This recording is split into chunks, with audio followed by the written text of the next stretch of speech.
இப்போ இந்த 2026 முதல்ல யூ சென்சார் வாங்கின படம் அவங்க சொன்ன விஷயத்த செஞ்சு கொடுத்துட்டு ஆட்டோமேட்டிக்கா சர்டிஃபிகேட் வந்துட போகுது. இது அடித்தடி இல்லை, அரசியல் இல்லை, ஆன்மீகம் இல்லை. பொங்கல் திருநாளுக்கு வந்துட்டு பயங்கர போட்டி, கொஞ்சம் கூட எதிரி இருக்கணும். வெறும் பொங்கலா போயிருச்சு இன்னைக்கு ஜனநாயகம்.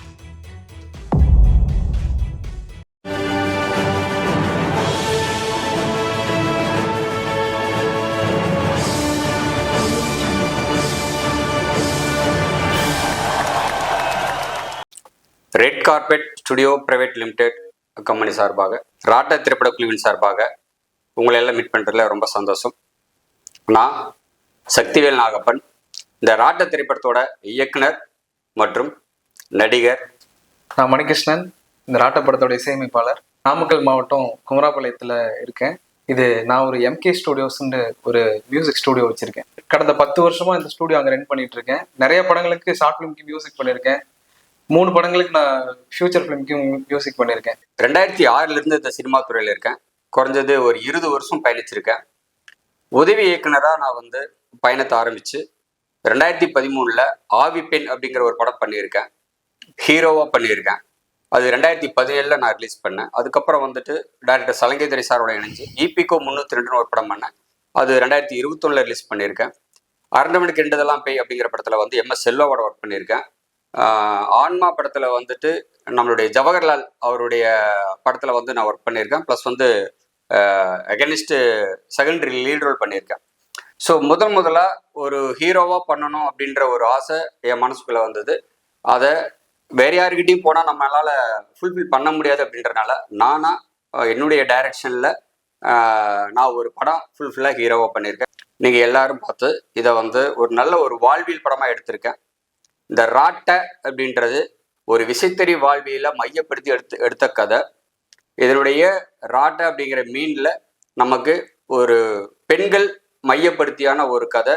பெண்கள் எப்படி ஆண்களை தங்களுடைய வளர்ச்சி பாதையில் எடுத்துகிட்டு போகிறாங்க அப்படின்றத நம்ம தெளிவாக இந்த படத்தில் எடுத்து சொல்லியிருக்கோம். ப்ளஸ் இந்த படத்தில் கமர்ஷியல் அல்லாத ஒரு கமர்ஷியல் படத்தை நம்ம கொடுத்துருக்கோம். என்னன்னு கேட்டிங்கன்னா, அடித்தடி இல்லை, அரசியல் இல்லை, ஆன்மீகம் இல்லை, வெட்டு குத்து கொலை இல்லை, கற்பழிப்பு இல்லை.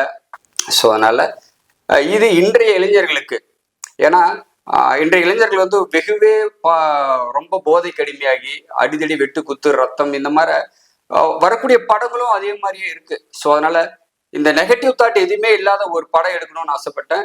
அந்த படத்தை கமர்ஷியலாக நம்ம யாருக்கிட்டையும் கொண்டுட்டு போக முடியாது. ஸோ அதனால் அதுக்குண்டான ப்ரொடியூசர்ஸ் யாரும் கிடைக்கல.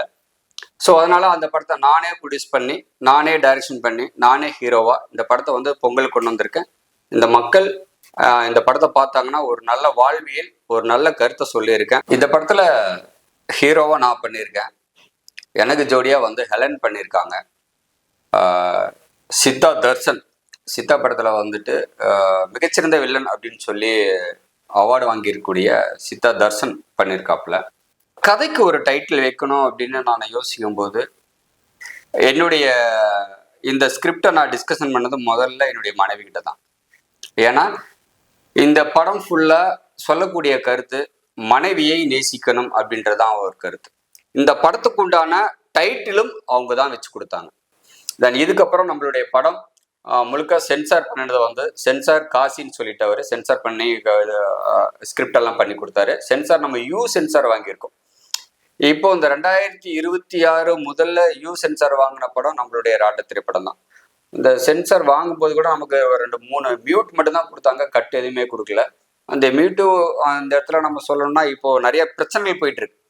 இந்த ஜனநாயகனில் ஒரு 40 கட்ஸ் கொடுத்துருக்காங்க, 25 மியூட் கொடுத்துருக்காங்க, பராசக்தியில் கொடுத்துருக்காங்க. சென்சார் பெரிய பிரச்சனையா இருக்குது, அரசியல் பண்றாங்க, இப்படின்லாம் நிறைய விஷயம் இருக்கும். அது எல்லாத்துக்கும் உண்டு தான். சென்சார்ன்றது எல்லாத்துக்குமே பொதுவான ஒரு விஷயம்தான். மக்களுக்கு எது சரியா எது தவறு அப்படின்றத வரலாற்று பூர்வமா நம்ம ரைட் பண்ணி வச்சிருக்காங்களோ, என்ன ப்ரொசீஜர் இருக்கோ, என்ன லா இருக்கோ, என்ன லீகல் இருக்கோ, அதை தான் அவங்க கேட்பாங்க.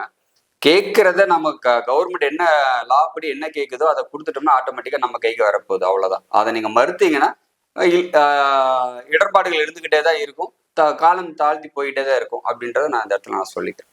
இந்த படம் பொங்கல் திருநாளுக்கு வந்துட்டு பயங்கர போட்டி நிறைந்த பொங்கலா இருந்தது. ஆனா வெறும் பொங்கலா போயிருச்சு. இன்னைக்கு ஜனநாயகனும் டேட் இல்லாம பராசக்தி ஒரு நல்ல ஒரு ஸ்போர்ட்டிவ் அப்படின்னா கொஞ்சம் கூட எதிரி இருக்கணும். அப்பதான் வந்து நல்லா மோதல் நல்லா இருக்கும். இந்த டைம் பராசக்தி தனியா வந்துருச்சு, ஜனநாயகன் தனியா வந்துருச்சு. ஜனநாயகன் இப்ப 9 வரேன் 14 வரேன் அப்படிங்கிறது தள்ளி தள்ளி போயிட்டு 23 வரேன்னு சொல்லியிருக்காங்க. நாம இதுக்கு முன்னாடியே டேட் வாங்கினது 23ஆம் தேதி டேட்டு நம்ம ஃபிக்ஸ் பண்ணியிருந்தோம். நம்ம ஒன்றும் பெருசா தேட்டர் ரிலீஸ் பண்ண போறதில்ல. ஒரு 30 to 40 தேட்டர் ரிலீஸ் பண்றது தான் நம்மளுடைய பிளான் இருந்தது. அதுவும் பொங்கலுக்கு இவங்க வரல அப்படின்னு சொன்னதுனால திருப்பி திரௌபதி வருதுன்னு சொல்லிட்டு மறுபடியும் அந்த 23ஆம் தேதியை தள்ளி போட்டாங்க. 30ஆம் தேதிக்கு போஸ்டேட் பண்ணியிருக்காங்க. 30ஆம் தேதி கட்டாயம் தமிழ் சினிமா உலகில் இந்த ராட்டை விரைவில் சொல்லலாம் அப்படின்னு சொல்லிக்கிறோம். வர ஜனவரி 30 பொங்கல் முடிஞ்சு இந்த படம் வருது. எல்லாரும் சப்போர்ட் பண்ணுங்க. மறக்காம எல்லாரும் இந்த படத்தை தியேட்டர்ல பாருங்க. ராட்ட திரைப்பட குழுவின் சார்பாக அனைவருக்கும் தைப்பொங்கல் திருநாள் நல்வாழ்த்துக்கள்.